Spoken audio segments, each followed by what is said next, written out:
Need your daily fix on mixed martial arts? We're going to kind of recap Bellator 155. From UFC 198. Who's who? Kind of a controversial decision. And who's not? I couldn't figure out why, and then it hit me. Well, don't you fret, because Golden State Media Concepts got you covered. Get your daily dose of MMA podcasts. Everything from the UFC, Bellator Fighting Championships, Extreme Cage Fighting, Invicta Fighting Championships, and so much more. Join us as we talk about some of the biggest names in mixed martial arts. We've got you covered here on Golden State Media Concepts MMA Podcast.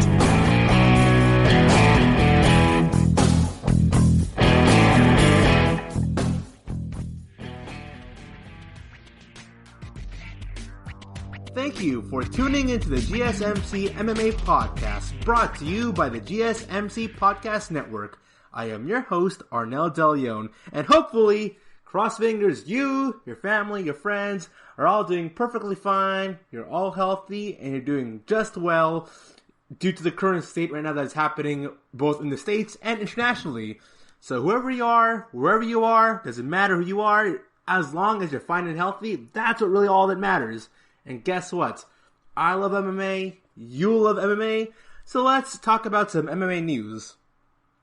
So I talk about early on about yeah, hopefully everyone's doing well. Someone who's not doing well for themselves right now is Dana White, as we're getting some of the old Dana White back, strangely enough, as it is reported by Fox News and other MMA news outlets out there that Dana White slams Wimps media for criticizing decision to move forward with UFC 249 fight over the coronavirus. I find this really old schoolish Dana White here, where he would... So, Dana White during, the early 2010s and even at some point during the late 2000s would always, trash talk fighters a lot. Even though he really shouldn't be, it's kind of unprofessional. But he tends to do this a lot of time where he's kind of putting himself over the fighter. He would go, insult them. He would go, talk down to them. And he would say it was weirdly, very weird, outlandish, kind of quippy kind of things. And imagine, Tony Ferguson, people like Tony Ferguson and Conor McGregor and, late 90s Tito Ortiz, or early 2000s Tito Ortiz. Imagine them in the form of a guy wearing a suit, and that's pretty much Dana White, more than anything else. So I found an interview here by Dana White when he was asked about UFC 249 going forward, whether or not it is your opinion that UFC 249 should go forward due to the coronavirus happening and be occurring. Well, UFC 249 is going to happen during mid-April, and we are not sure how long this lockdown will be in the States at the very least. I'm from California. California is going through a lockdown. New York, the governor of New York just stated that the state of New York is going to go through a lockdown period right now, to which only essentials will be open while available. So Disneyland isn't going to be available. Some thrifts, some stores Dillard's or Macy's or JCPenney's. Those places will be closed off in New York, but places like hospitals, county offices, and also what else? So hospitals, county offices, and grocery stores, anything that is considered essential by the state's government, that will be open. So we're looking at UFC 249 takes place in the Barclays Center in New Jersey, and Dana White says, "Go online and look at some of these people, and this isn't a knock. This is just a fact. The weakest, wimpiest people on earth cover the biggest, baddest sport on earth," White said, according to The Score. What do you expect them to say? What do you think they're gonna say? He continued, "Listen, the media can talk as much as they want. They don't feed families. They don't take care of effing people. They don't have people that count on them. They don't have people to support. We're going to follow these guidelines to not have more than 10 people in a room." By the way, my viewpoint here is I think it's kind of complicated whether it, official, whether it be 10 people. It's not allowed to have 10 people in a room or 10 people in a building. I never really said that. And we're hoping that this all clears up by April. This fight is going to happen. No crowd would ever take. It's probably not going to be even in the United States. But this fight is going to happen. I'm getting a lot of Dana White, because he said pretty much the exact same thing to a certain extent when discussing the recent UFC fight nights, where he's like, no matter what, Leon Edwards and Tyron Woodley aren't going to have their fights. And then when it turns out it got shut down, Dana White's now like, by the way, Francis Ngannou is going to definitely fight Rosenstrike, 100%. That fight got canceled. So now I can 100% guarantee you, this UFC event is still going to move forward. So I love Dana White's tenacity here, man. He's always pushing forward. Nothing's going to put him down. And considering that I am part of the media, so there are all these, like, major gaps in logic in what Dana White is saying, in that, I don't know, I like to believe that, like, Dana White and a whole lot of people have this, like, weird conception of, like, how they interpret the media. Whatever your opinion is on TMZ, like, I personally like TMZ, but whatever your opinion is on TMZ, those are regular Joes. Those are just people just like me and you. They got friends, they got family, they gotta learn how to pay somehow. Like, we're not living in some cave and like a bat, with like somehow we have access to the internet in this cave, and we're trying to figure out, what's happening, let's ruin this man's career, muah. If that's not happening like that. The media does this for a reason.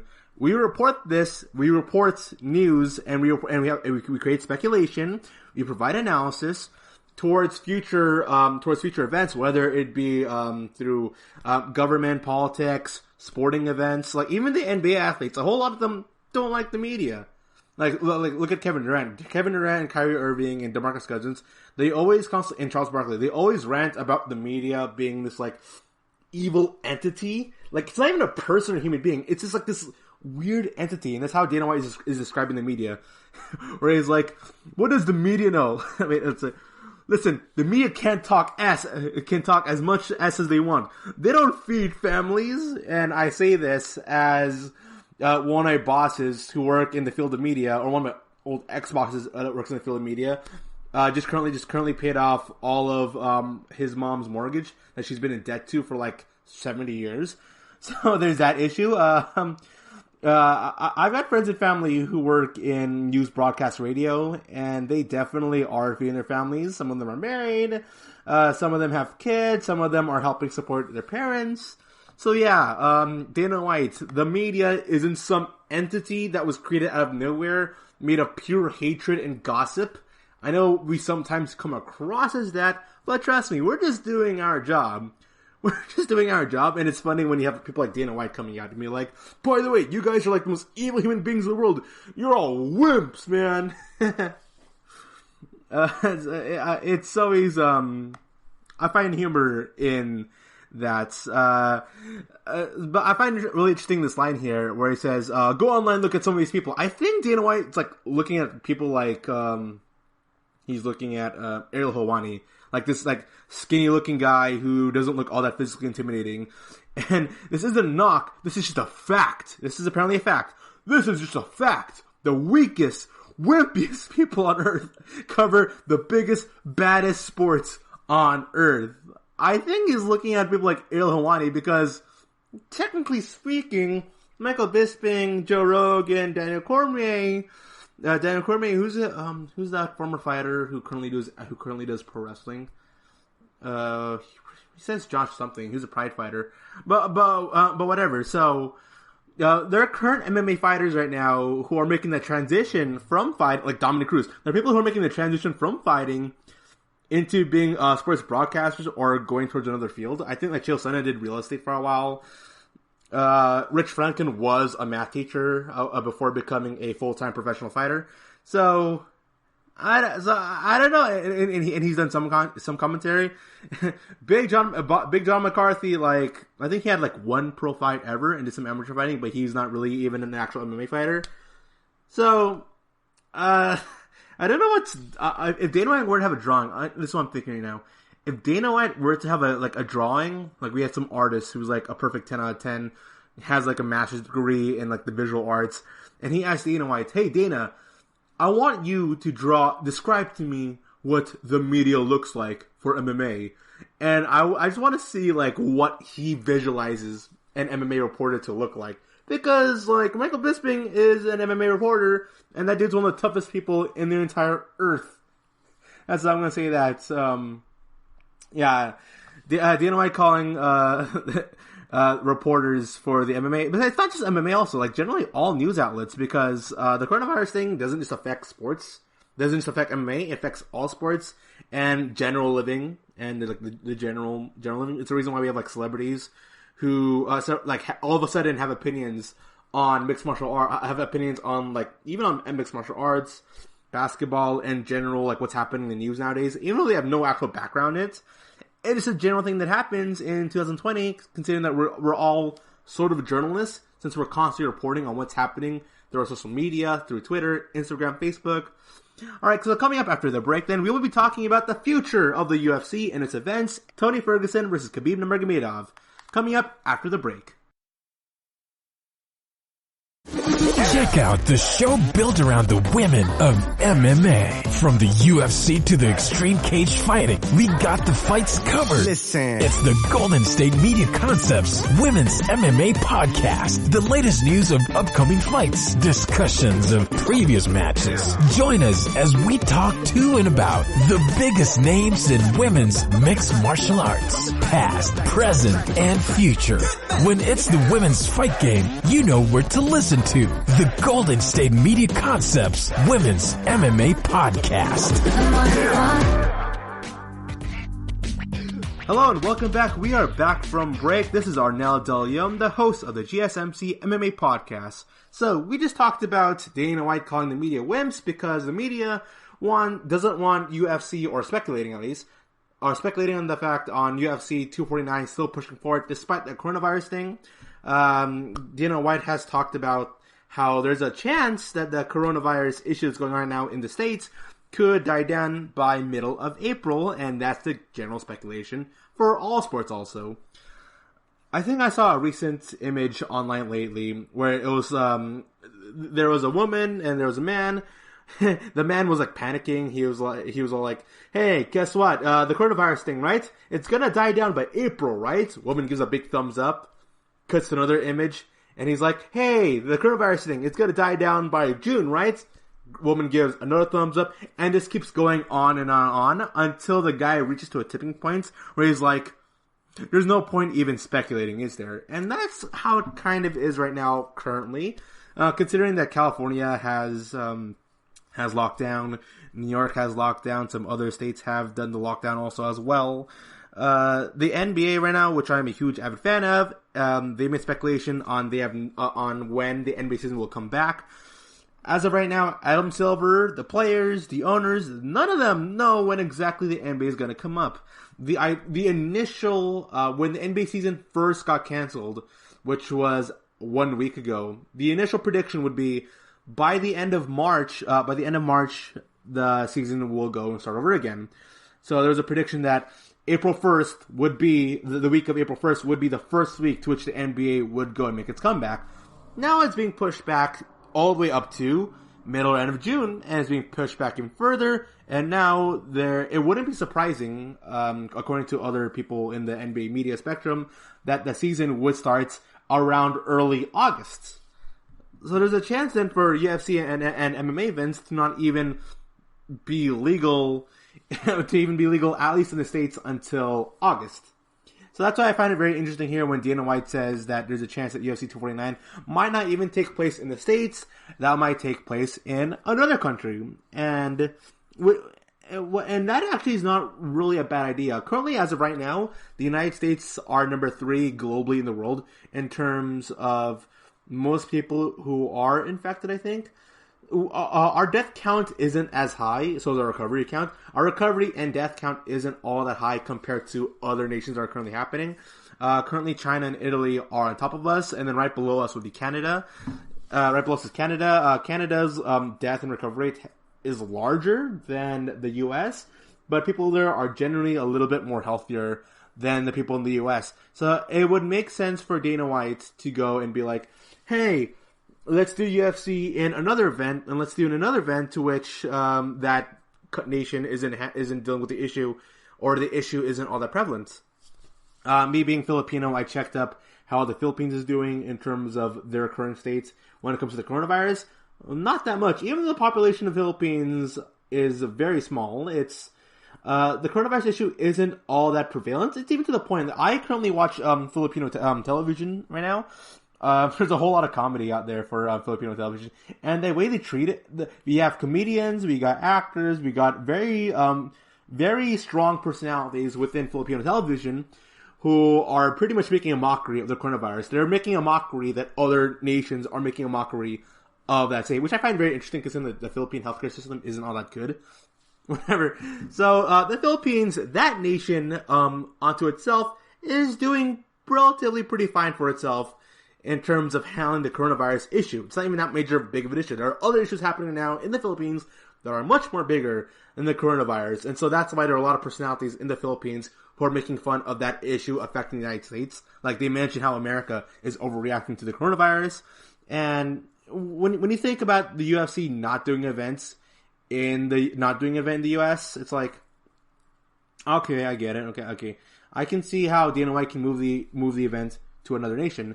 The problem with that, though, is now you're dealing with international fighting. With international fights coming in during mid-April, and currently as of right now, there is an issue with flights happening and people carrying over diseases from another nation, and there are also like some other nations that are being very wary of locking down their own airports when it comes to international travel. So because America is in the top 30 right now of people who are currently infected with the coronavirus, it's very likely that there will be some nations that are not going to be open and are not going to be open with its borders, with having people come from the States, one of the highest like infected people ever across all globes, to come over to go do their events. It is likely, depending on which nation they choose, like for instance, the Philippines. If they had an actual major giant arena to which the UFC are fined for having an event there, they would definitely say yes. Like, the Filipino government would definitely say yes to that. Canada also, even if Canada is going through an issue right now with their coronavirus, it's not as big as the States, to the point that it's considered a very major issue. Now, it is still considered a global issue, but it's not as major in Canada and in the Philippines, and even places like Saudi Arabia. Like Saudi Arabia is doing like perfectly fine. I think their infection rate right now is currently in the hundreds only. Saudi Arabia is like, I say about 400,000 people are infected in Saudi Arabia, while in the States there are about 13,000 people, as I'm talking, 13,000 people who have been infected. And I think the UFC has done a show in Saudi Arabia, so it wouldn't be surprising if Dana White can able to like clear that up, and we can go see an event happening there. So that's how I view this UFC 249 event happening. Will it happen though? Once again, I cannot read the future. I do not know how major of an issue this virus is going to be during mid-April. As of right now, from what I'm looking at, it definitely cannot happen in the States. That's what I'm saying. I know there are some governors right now currently in the States who have said that they just can't imagine their state locking down because it's just too big. Like it's like some of their states, like morale or how their infrastructure works currently, like it just cannot risk a lockdown happening in their states. So some states that's a no-brainer, and from what I'm looking at now, if things are going how it is currently, and I think the prediction in California was that we are going to go in the hundreds of thousands within the next 2 weeks. California is definitely a no-bueno. California is a no. My sister and brother who live in Texas, that's currently kind of a meh on how they're handling their issue of coronavirus, really. Miami... The people of Miami, though, man, there are people there in Australia. The people of Miami, Australia, they are partying their butts off as if nothing wrong or bad can ever happen in their bubble. It is very, very interesting for that to happen. Chicago is a no, but when you look at places like Miami, Australia, Canada, the Philippines, Saudi Arabia, some instances of the Middle East, I think Iran is a no, but I know like a Saudi show would definitely be viable and could potentially happening. So in the States, I don't think so. I don't think it can happen in the States. Since Khabib is fighting, it'd be really big if the fight were to happen in Russia. That'd be incredibly fun and interesting to see. The issue about the 10 person in a room thing, that's where... Yeah, I'm thinking about it right now, for how UFC shows go, because you've got the two fighters, you've got their cornermen, let's say at least both of them bring one person, you got the referee, you've got Dana White there, who has to watch it. He can watch it in a remote location. I like Ben Askren's idea that you can have people from a remote location go judge the event. Like, you can have Dana White there, watch a show from like a booth that's like a couple like yards away, really, or he can go watch off like in a small van through his laptop. That can definitely happen. Yeah, there are people arguing, debating about the 10 person in a room thing, and if the UFC were to do their events in another nation, another country, aspects like, you know, the state shutting down because of essential buildings only being needed, and 10 person in a room. Yeah, it can definitely happen. It can definitely happen in another country. Now, will it happen in America? I don't really think so. I don't think that's very viable considering how things are going right now. And there's a high probability chance that the infection rates are going to increase, especially by middle of next month. So coming after the break, if Tony Ferguson did in fact fight Khabib Nurmagomedov, who will win? Well, this is Arnel De Leon coming back right after break. Tony Ferguson vs. Khabib Nurmagomedov prediction. This is your ultimate stop for everything sports. The Golden State Media Concepts Sports Podcast. Should I say more? From the NFL, MLB, the NBA to MMA, it's all in here. The Golden State Media Concepts Sports Podcast. Listen now. Hello and welcome back. This is Arnel De Leon from the GSMC MMA podcast. Hoping you are doing well. And I recently discussed UFC 249 continuing, possibly in another state. I mean, in another country. Maybe in some states, depending how their governor reacts to it. It depends on if the state is going to go through a lockdown or not by mid-April. But if Tony Ferguson versus Khabib Nurmagomedov were to happen, were to still continue at the next UFC show, well, who's going to win that fight? And I really believe this truly is Khabib's biggest test yet. Because, for the most part, Khabib Nurmagomedov has been fighting wrestlers who are out of their depth and out of their wrestling ability. Like, there's no way you could out-wrestle Khabib Nurmagomedov unless you're a very special athlete. And all of these fighters are very special, but not as special as Khabib, because his wrestling game is beyond that of which any person in his own weight division can handle. So you can't out-wrestle the guy. That is a fact that we can all just agree on. Can you try to box him before he tries to wrestle you? So far, that is a no. Conor McGregor is one of the best strikers in all the UFC. The dude's a heavy-handed guy with great, very strange striking and precision. He's got great precision striking. He's a great power hitter. He can find angles and shots on he can find some angles when he fights fighters that you can't even predict on. When he fought Donald Cerrone, when he fought Donald Cerrone and started using his shoulders to go and practically give himself the TKO victory against Donald Cerrone, nobody would have predicted that. I seen and heard nobody saying, "Oh, McGregor, he's going to use his shoulders to go and defeat Donald Cerrone." Nobody ever predicted that.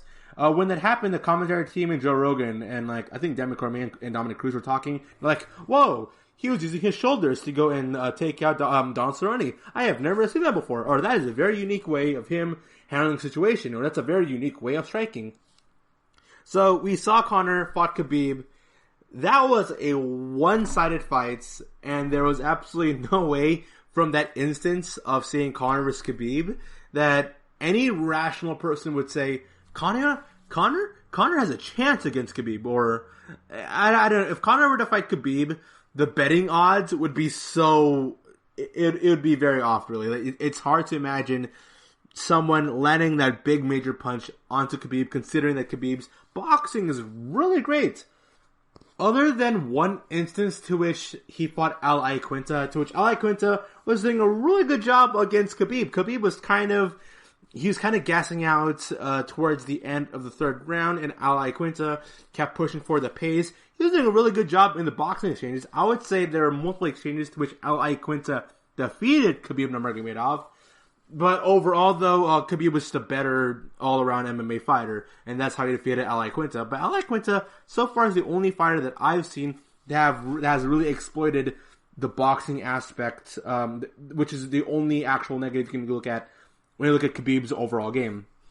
But even then, man, when you look at Khabib's boxing game against Dustin Poirier and Conor McGregor, Khabib is a really good, he's an expert high-level boxer. In his 28 MMA fights, he's outstriked every single fighter he's ever faced up with. He's been in 28 fights. He's outstriked all 28 fighters, top tier elite fighters, from Al Iaquinta to Thiago Tavares to Dustin Poirier to Conor McGregor to Al Iaquinta to Edson Barbosa to Michael Johnson. This guy has defeated some really good strikers. Although he wrestled them down for the most part, but he was able to survive. He's not a complete black hole in terms of his boxing ability. If I were to judge his boxing, it would be an A-.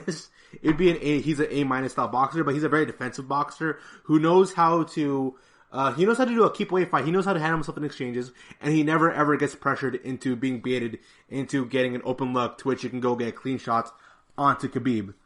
So, when you look at Khabib versus Tony Ferguson, what can Tony Ferguson do to defeat Khabib Nurmagomedov? And that all boils down to Tony Ferguson's jiu-jitsu game. When I look at the list of fighters to which Khabib has fought, he's never really fought a dude who overly excels in the ground, in defensive wrestling and ground jiu-jitsu game as Tony Ferguson. Ferguson, a lot like Conor McGregor, is really good at finding angles. And if you look at Tony Ferguson versus Anthony Pettis, his ability to go find angles and find weird ways to go and connect some shots with you, whether it be through flying Superman punches, or through some strange awkward body kicks, or through some clinching elbows. Tony Ferguson has the striking game that I view as superior than Khabib Nurmagomedov. Now, is Tony Ferguson's striking game good enough for him to handle himself when boxing with Khabib? Yes. If Tony Ferguson and Khabib were to just purely box each other out, I would give the money towards Tony Ferguson. If I were to say who would win the ground game, I would lean towards Khabib Nurmagomedov. But from what I'm hearing from Eddie Bravo and from other fighters, Tony Ferguson's jiu-jitsu game is really, really good, and it will be tested here against Nurmagomedov. How do I see the fight going? If these two were to fight, hopefully those fights by middle of April. If I was Khabib, I would just ignore the boxing completely. I would just dive in there, go for an immediate double leg takedown, then work your way up towards mount position, go for a choke, or go for some ground and pound, because if Khabib can overwhelm the heck out of you in the first round, going into the second and third round, all the momentum is already shifted towards Khabib Nurmagomedov, and so you're just going to gash yourself out by the end of the first round. Khabib is a cardio freak. I know Tony Ferguson is also a cardio freak, but when I look at guys so far, when I look at the list of Khabib's opponents, Al Iaquinta is the only fighter who did well for himself through all 5 rounds and maintained a consistent pace. When you look at fighters like Dustin Poirier, Conor McGregor, and Edson Barbosa, they kind of deteriorate over time. Generally, most fighters deteriorate over time when fighting through championship rounds. Tony Ferguson, when he's had main events, and his fight against Kevin Lee. If you haven't seen how good Tony Ferguson's ground game is, go look at Tony Ferguson versus Kevin Lee. The dude can survive from high-level, top-tier wrestlers. So it's not like Khabib. It's not like Tony Ferguson has fought just pure strikers, and Tony Ferguson was able to outstrike them. No. Tony Ferguson was able to fight guys with all-around games to which he has to be prepped up for all facets of. He's fight jiu-jitsu guys. He's fight guys who are really good in the clinch. He's fight guys who are really expert high-level wrestlers like Kevin Lee. He fought some great strikers. Tony Ferguson, if he has all the tools. I'm not lying. Tony Ferguson, so far, out of everyone else in the lightweight division, has all the tools to defeat Khabib Nurmagomedov. Now, whether or not he can string them together for a win, that's where the big question mark lies. And the betting odds will go towards in favor of Khabib Nurmagomedov. I am personally going to bet that Khabib is going to defeat Tony Ferguson by the 4th round through sheer ground and pound. Tony Ferguson has really great cardio, and when I look at how much he can go take and how well his ground game is, I can see Khabib Nurmagomedov pressuring Tony Ferguson to the point where, like, by the 4th round, by early 4th round, Ferguson is going to be gassed, which will lead to Khabib Nurmagomedov taking him down, and he's going to go, and Tony Ferguson is going to be so tired and so exhausted that Nurmagomedov is going to work his way towards a submission move, probably a choke. He'll go on his back. He's going to go for a rear naked choke, and that's how Khabib is going to win the fight. So my prediction for Khabib versus Tony Ferguson would be Khabib comes in. Tony Ferguson does does really well for himself, keeping the distance between him and Khabib. He's going to go for some body kicks, hopefully to push away Khabib. But Khabib at some point is going to pressure him with some high level boxing. He's going to duck under, or he's going to avoid any attempt of Tony Ferguson going for some advantages in the clinch or trying to bring him down towards his guard. I don't see that happening. I see Khabib. Honestly, I really don't see Tony Ferguson ever pulling guard on Khabib. I just can't imagine that. It's way too risky for someone as strong as Khabib to go. It's very risky for Tony Ferguson to let Khabib get onto his guard. But if Tony Ferguson were to pull this victory off, without a doubt, Tony Ferguson would easily be considered one of the best fighters in the entire world. So after the break, we'll be talking about the next UFC card coming up after UFC 249. This is Arnel De Leon coming back after the break. Tired of searching the vast jungle of podcasts? Now listen close and hear this out. There's a podcast network that covers just about everything that you've been searching. Hey! The Golden State Media Concepts Podcast Network is here. Nothing less than a podcast bliss with endless hours of podcast coverage. From news, sports, music, fashion, cooking, entertainment, fantasy, football, and so much more. So stop lurking around and go straight out to the Golden State Media Concepts Podcast Network. Guaranteed to fill that podcast itch. Whatever it may be. Visit us at www.gsmcpodcast.com. Follow us on Facebook and Twitter, and download us on iTunes, SoundCloud, and Google Play.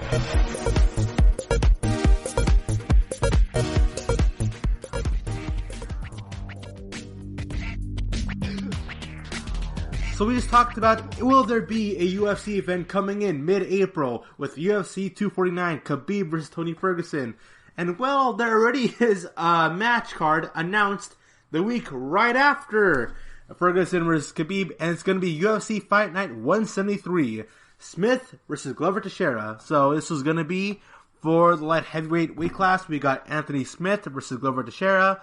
Another light heavyweight matchup with OSP of Vincent Prue versus, sorry for this if I'm not saying the name wrong, Shamil Gazatov. Featherweight bout between Billy Quarantillo versus Gavin Tucker. A women's flyweight bout between Cynthia Cavello and Antonia Shevchenko. A lightweight bout between Evan Dunham versus Michael Johnson. Another lightweight bout between Roosevelt Roberts and Matt Frivola. Coming in the prelim card, we got women's strawweight as Mackenzie Dern faces off against Ariane Carnelossi. Middleweight bout, Andrew Sanchez versus Zach Cummings. And welterweight bout, Anthony Rocco Martin versus David Zawada. We got two fighters in Glover Teixeira and Anthony Smith who were title contenders against John Jones. We have Anthony Smith talking about how he's targeting right now for another John Jones fight. And when I look back at the Smith versus John Jones fights, Smith just was pretty much negated. His fight game was pretty much negated from John Jones' length, and he couldn't really do much. And he couldn't do anything without getting within range of John Jones' striking game.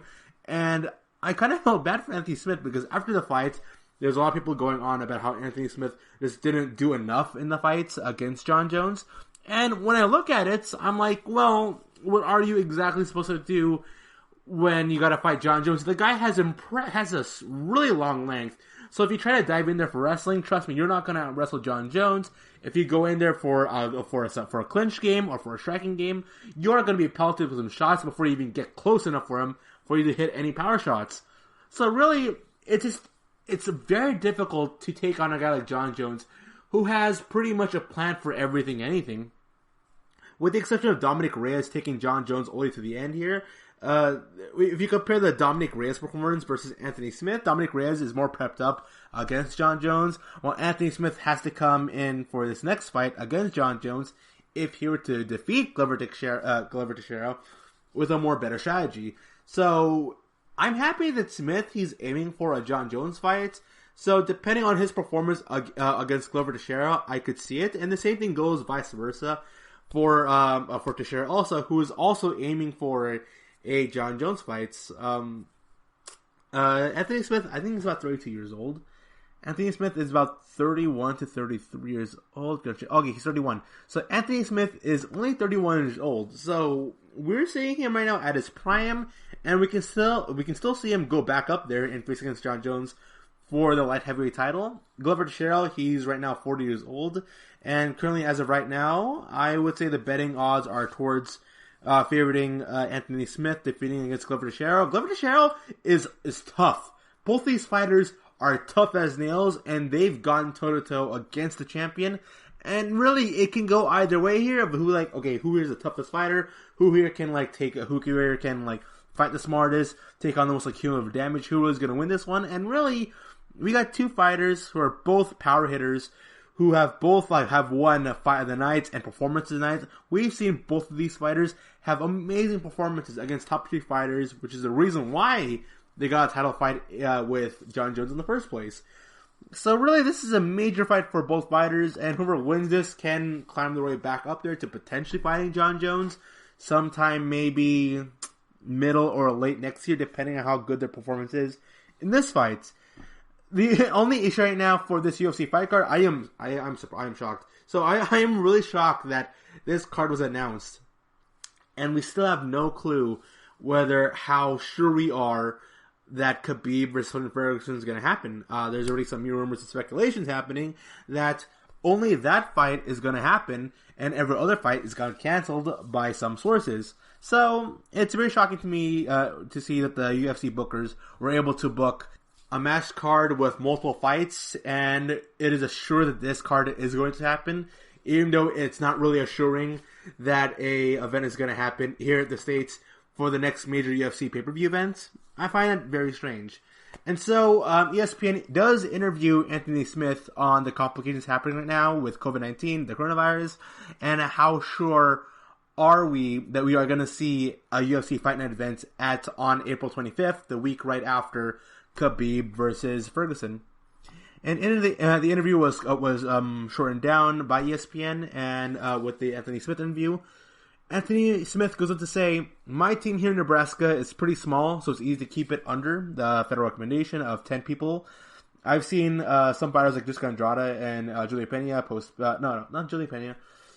Jessica Andrade. So Jessica Andrade post pictures of her little home, small workout gym that she developed herself in her own house to go under the 10 people limit. He says, my kids are out of school. Their schools are shut down for 6 to 8 weeks. So my wife is probably going crazy. I'm like her fourth kid. I try not to get wrapped up in the news because it seems like a lot of fear, but I'm not really into fear. I'll listen to the facts, but I'm hanging on every word because it seems like a lot of unnecessary negativity. And as far as the sport, it's kind of dark. It's kind of scary. UFC President Dana White called my manager Thursday and first and foremost wanted us to know if we needed anything or if anyone got sick. He would make sure we were taken care of. So it's nice to know that Dana White, although given the image, I think there's an article written by SB Nation that said Dana White doesn't care about his fighters. So it's nice to know that Anthony Smith is verifying for us that Dana White does call these fighters, and he does try to take care of them. He does try to take care of them for... I don't know the extent of how much Dana White is taking care of his fighters, but it's nice to know that he called up Anthony Smith's manager and says hey man, if there's anything wrong, I'll help you out. He's very, very serious. He knows I've been coming off 2 surgeries and been out 10 months, and a lot of stuff goes with that. He told me to try not to pull off my foot off the gas. It was laced with a lot of curse words, obviously. Everybody knows Dana White. He knows I'm going to be turning the corner soon and peaking, and told me to continue. They weren't a whole lot of details, not a lot of answers, just you're fighting, keep your foot on the gas. April 25th, I'm not sure about, but I'm pretty confident it's going to happen around the time. The confidence Dana White had makes me confident. If anybody in sports in general can get this done, I think it's Dana. So, Dana White, this goes back to our first topic about Dana White. I think Dana White has this no-nonsense, gonna push forward kind of like idea. Even though he kind of comes across as like a high school kid at times, actually, with his brown beating, and he's like, hey man, like, we're the best, and like, nothing's gonna put me down. I enjoy that weird cartoony side of Dana White. So, it's nice to know that he's assuring that he's giving his fighters confidence. He's giving Anthony Smith confidence. He doesn't give a whole lot of fighters confidence, but he gives Smith some confidence, which I'm kind of happy about here. Telling him, hey man, you got this. So, the money situation is very stressful. I've been out 10 months with 2 surgeries. I have 3 kids and a wife and a mother-in-law to take care of. On average, each training camp cost me like $20,000. I get it from the outside. People say his fight got canceled, they're going to postpone it, he still get a fight, and he'll still get paid.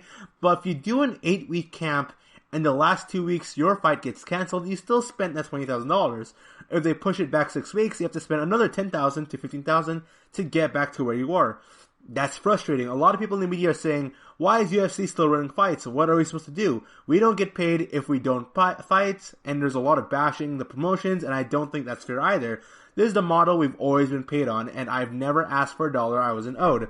We're not a seasoned sports. It would be a big change and hard to figure out how to pay us when we're not fighting and then pay us when we fight. That doesn't make any sense. I think I read a report to which Dana White says that his fighters will indeed get paid, and this also goes back to the NBA and also to the NBA and other sports leagues, to which promoters are very indifferent about the concept of paying their athletes money, even though they're not going to actively do something. And when I look at UFC fighters, or a lot of MMA fighters, there should be a lot more leeway, considering that Anthony Smith is right. It's not a season. The period between you healing up and you prepping up for your next fight, and you're not being paid annually, you're being paid in a per fight contract basis. So I understand the situation of how difficult it is to be an MMA fighter in this current time period. It's very complicated, and I hope Anthony Smith does well for himself, and hopefully the fighters do get paid, and we're not going to be in a situation in which we're going to have a fighter talk or complain about Dana White not paying him, because other fighters have done that in the past. Coming up right after the break, I'll be talking about a fighter who, in the general sense, is not that well liked by the media, by the organization, by other fighters, and he just came out, telling people, hey, I apologize. Who is this fighter? Well, it's Tyron Woodley, coming up right after the break. This is your ultimate stop for everything sports. The Golden State Media Concepts Sports Podcast. Should I say more? From the NFL, MLB, the NBA to MMA, it's all in here. The Golden State Media Concepts Sports Podcast. Listen now. Welcome back from the break. This is Arnel De Leon. You're listening to the GSMC MMA podcast. So we talked about how Anthony Smith was happy that Dana White has his corner. Apparently Dana White is giving Anthony Smith some confidence, which is helping him out, giving him some momentum when he goes on to fight against Glover Teixeira.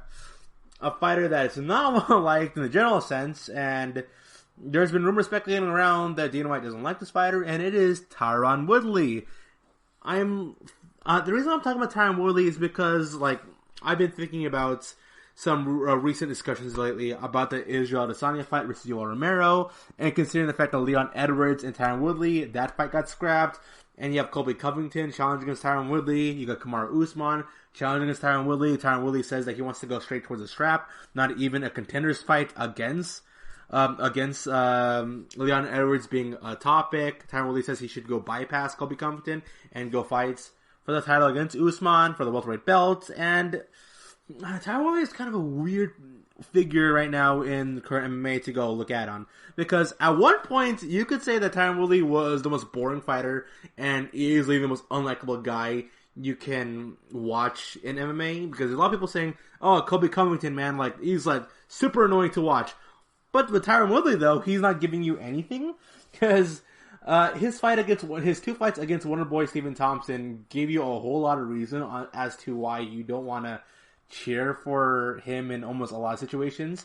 And I'm saying this now because Tyron Woodley recently on his Instagram he posted up him talking with Wonderboy Stephen Thompson in their first altercation, to which they did like a picture by picture interview with Tyron Woodley versus Wonderboy Stephen Thompson during their feud when Woodley was a champion and Wonderboy Stephen Thompson was trying to go for the belts.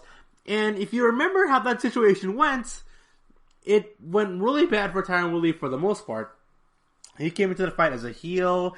There was Woodley going to interviews talking about how there's like racism being involved and that Tyron Woodley was not meant to win against Wonderboy Stephen Thompson. That the system is going against Tyron Woodley because of his race. And then you got Stephen Thompson just sitting there and looking all confused. And he's trying to make things not political, but Tyron Woodley is making things political. He's going on social media trying to be political, and like it's just really hard to like Tyron Woodley. And he's also like very negative. He's wearing sunglasses indoors. He's talking about how much he doesn't like MMA fighting in the first place. It's just it gets kind of frustrating with Tyron Woodley, because with Colby Covington you can say, oh, it's a gimmick, it's a character. He's playing up a character so he can hype himself up in big profile fights. While a guy like Tyron Woodley, as evident when he fought against Kamaru Usman, doesn't seem like a person who really enjoys his job. After he lost the belts, I think it was after he lost the belts. But after he lost the belts, he talked about in the Joe Rogan podcast how he doesn't like fighting, that it's just a job to him more than anything else. It's weird. He hypes himself up to being the best, to being the champ, and Tyron Woodley has all the tools. He has all the tools to practically be the best fighter in the entire UFC. Even though the only knock on Tyron Woodley's game is the fact that he's short, but that's genetics. But beyond that, he's got insane power. He's got high level wrestling. Honestly, there's nobody on planet Earth or in the entire UFC who should defeat Tyron Woodley in the middleweight, welterweight divisions. I can see Tyron Woodley even going to light heavyweight, despite his height, and like taking down some dudes and knocking people out. If you look at Tyron Woodley's fight against Darren Till, you have to credit Tyron Woodley for being a really, really great fighter. You easily have to. This guy who's being labeled as a boring fighter, and that's why I talk about Israel Adesanya versus Yoel Romero, because Derek Lewis, when he fought against Francis Ngannou, a lot of people labeled Ngannou versus Derek Lewis for being the most boring fight or the worst fight ever in UFC history. And then, as the worst UFC fight in UFC history, some experts are saying, nah man, Ngannou versus Lewis, that was not a bad fight. That was just two fighters, playing smart and fighting safe.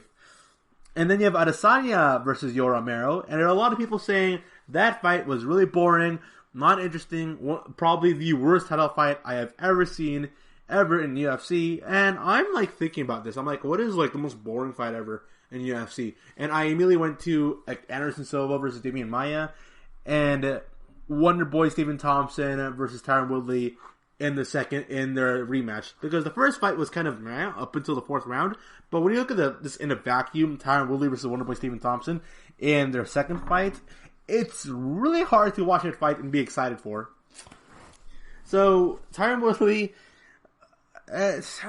so he posted this thing about him and Wonder Boy Stephen Thompson, and when I look at Tyron Woodley's camp, when I look at how Tyron Woodley conducts himself through interviews, I'm saying Tyron Woodley get back some of his fire again.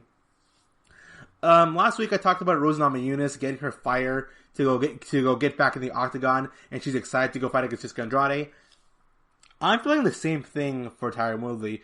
When I see Tyron Woodley go out there presenting himself, it really comes across as, hey, I'm Tyron Woodley, I'm the best fighter in the entire UFC, instead of, hey, I'm Tyron Woodley, I'm the best fighter in the UFC, and this is just my job, I don't even like it, I'm just going out there so I can make some income to support my family, but really I don't enjoy this job, I'd rather be doing anything else. there was a period in time to which Tyron Woodley looked way more enthusiastic working at TMZ as a reporter than he ever did walking out as the champion when he fought against Wonderboy Stephen Thompson, and when he fought for the second time, and when he fought against Kamaru Usman. And even when Woodley lost against Kamaru Usman, Woodley in his post-fight interview was like, "Yeah, I lost. I had an injury beforehand, but like whatever." Like, Woodley has lost his fire recently, and I'm really happy that Woodley's going to go and come back. Is at least trying to make a comeback here. It looks like he's taking it seriously. Do I think Tyron Woodley should get a rematch for the belt? Colby Covington's performance was really good. Leon Edwards is still advocating that, like, no, man. Like, after the fight got canceled, Leon Edwards, every single day, whether it be through Twitter, or Instagram, or news outlets, he's constantly being like, no, Tyron Woodley versus Leon Edwards is going to happen, while Tyron Woodley is just shutting it down. Colby Covington, I still believe it's kind of a wee bit too early for him to come back, even though Colby Covington in a recent interview does say that he's perfectly fine. He can fight as soon as next week. I don't know if that's a character or that's actually him. But right now, the next fighter for Kamaru Usman, I would say I'd love to see Colby Covington versus Tyron Woodley fight. Personally, how I would see it, since I enjoy these matchups, I would like to see Leon Edwards see how well he does against Kamaru Usman. I know it's like, well, he's leapfrogging over Covington and leapfrogging over Woodley. We got two like title contenders here. So I say, because I want to see Colby Covington versus Tyron Woodley, because I want to see who is the better man out of the fight, because they've been feuding for years at this point, I'll go for Woodley versus Covington. They fight in the co-main event right below Kamaru Usman versus Leon Edwards. Because if you look at those four fighters, it's not that far out to see any of those four guys hold the belt anytime, hold the belts at some point in the future. You could see it's not that weird to say, oh, Woodley can go defeat Usman after being steamrolled and stomped and dominated in their last fight. You can easily see Covington come into a fight against Usman with a better strategy. People have always wanted to see, can Covington's pressure fighting ability take on against Woodley's power and high level wrestling? Because if you say, who's a better wrestler, Woodley versus Covington, it's very similar. You can't really say who's better in that situation. But if you want to say who is the more powerful hitter, who is the more precise striker, you would say Woodley. And you're going to say, well, who does the higher volume striking? You would say Covington.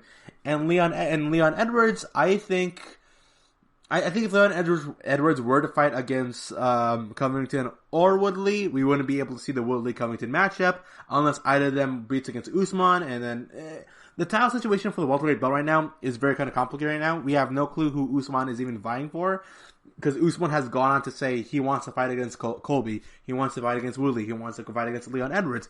We just don't know what order of events is going to happen, and that's what we're waiting for right now currently in the UFC. Who's going to fight Usman? Will it be Leon Edwards? Will it be Woodley? Will it be Colby Covington? Any of those three guys would be viable, and it makes sense for them to main event or to co-main event against Usman in any situation. So, coming up right after the break here, we'll be back here with some more MMA news. This is Arnel De Leon, and you're listening to the GSMC MMA podcast.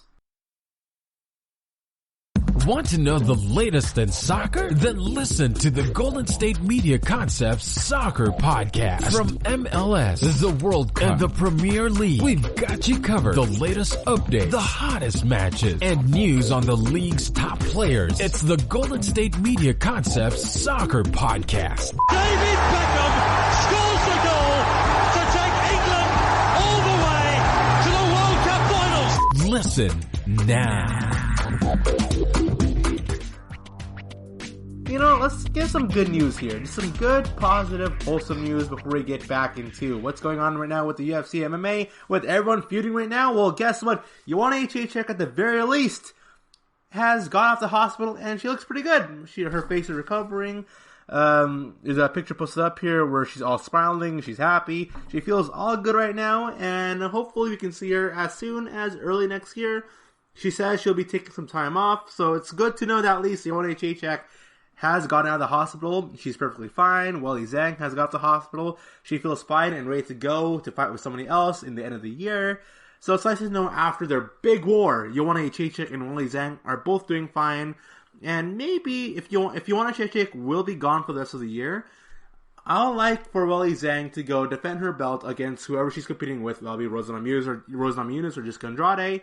I like to see an inevitable rematch between Joanna versus Weili Zhang, because it'll be very interesting to see who would win the second time. In the second time, because I chose Joanna winning when they fought. It was understandable to see if someone thought that Weili Zhang won that fight.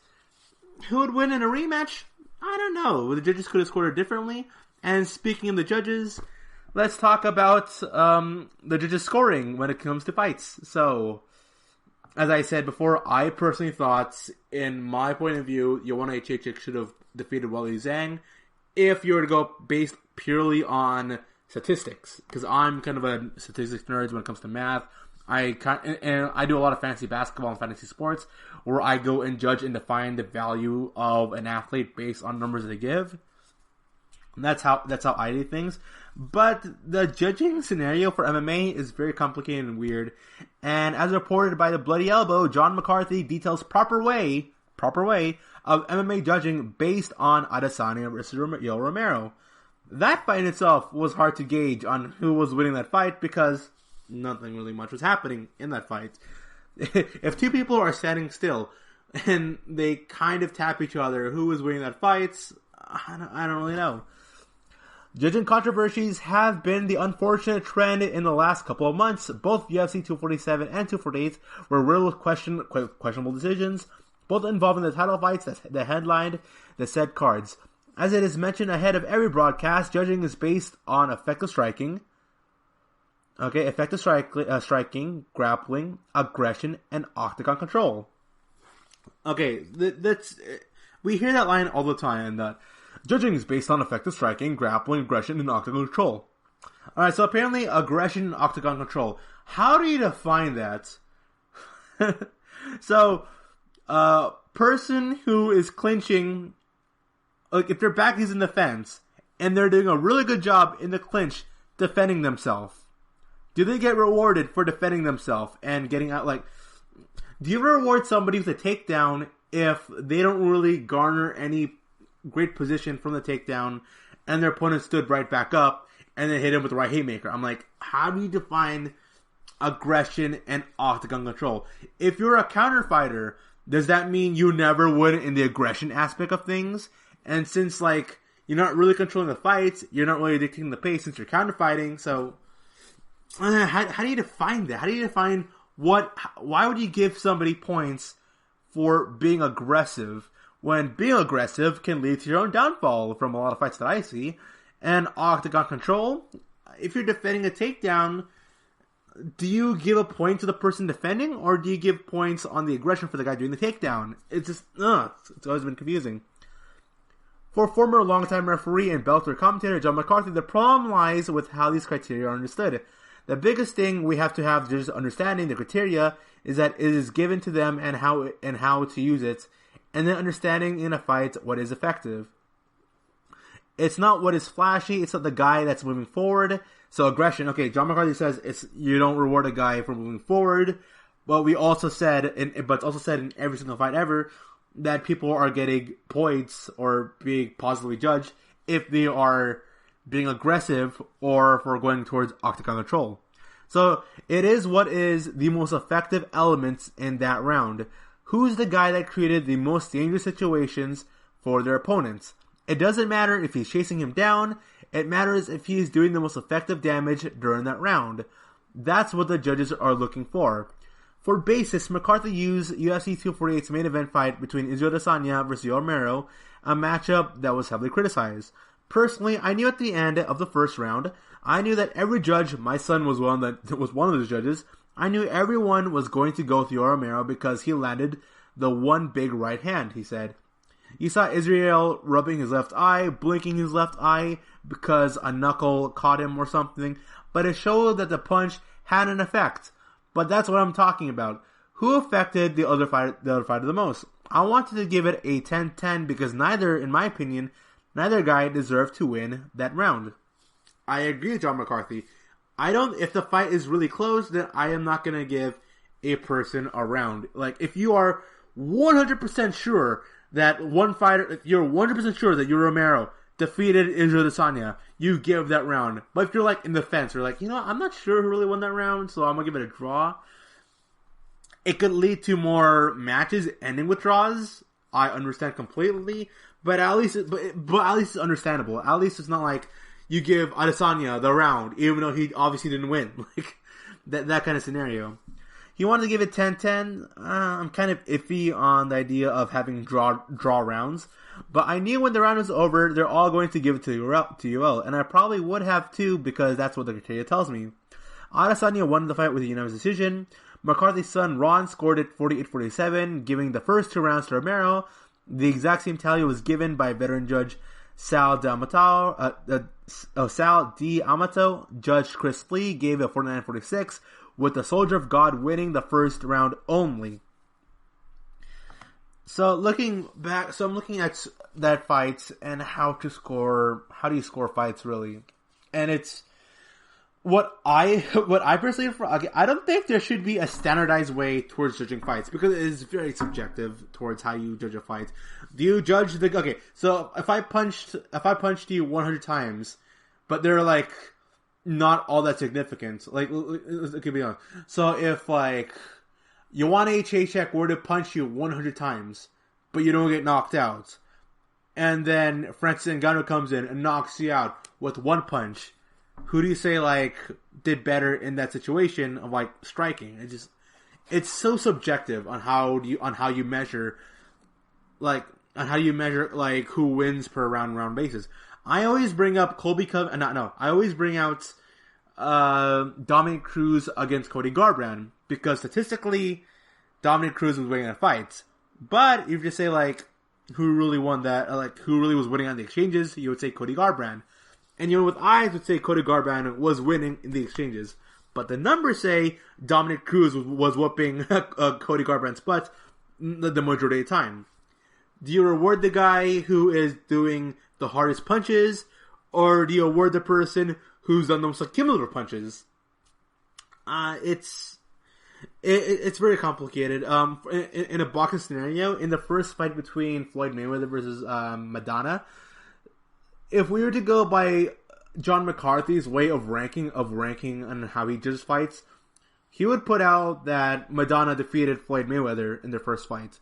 If you were to go by John McCarthy's idea that whoever did the most effective striking wins the fight or wins the round, that's his idea. So Madonna defeats Floyd Mayweather, but Floyd Mayweather, through accumulation through all 12 rounds, was able to win because of consistency and being able to land a significant number of punches that connected. None of them were really all that hard, but still, Floyd Mayweather still won out via statistics. So it's also an issue that happens in boxing. How do you measure who wins the fights? I can't really solve the problem. There are a lot of fighters and experts and commentators of MMA who can't really give a precise answer, and I don't think a lot of people agree that there should be a standardized version of how a fight should be judged. But one way I would like judges to add on to their scoring would be if they can actually explain why they scored the way they did. That's what I would like. I would like it if I could hear Judge A explain why I scored it 49-46 or why Judge B scored it 48-47. That's what I would like. Instead of just seeing the scorecards, we would see the scorecards and we would hear why they judge it the way it is, so it doesn't come across as controversial, so we at least understand what their thought process is when it comes to judging fights. That's what I would prefer in the MMA scoring system. So, thank you for listening to the GSMC MMA podcast, brought to you by the GSMC Podcast Network. I'd like to ask that you please remember to subscribe to the show and write a nice review. That really helps out. Also, if you can please follow us on Facebook, Twitter, and on Instagram. Thank you, and have a good night. You've been listening to the Golden State Media Concepts MMA podcast, part of the Golden State Media Concepts podcast network. You can find this show and others like it at www.GSMC.com. GSMCpodcast.com. Download our podcast on iTunes, Stitcher, SoundCloud, and Google Play. Just type in GSMC to find all the shows from the Golden State Media Concepts Podcast Network. From movies to music, from sports to entertainment, and even weird news. You can also follow us on Twitter and on Facebook. Thank you, and we hope you have enjoyed today's program.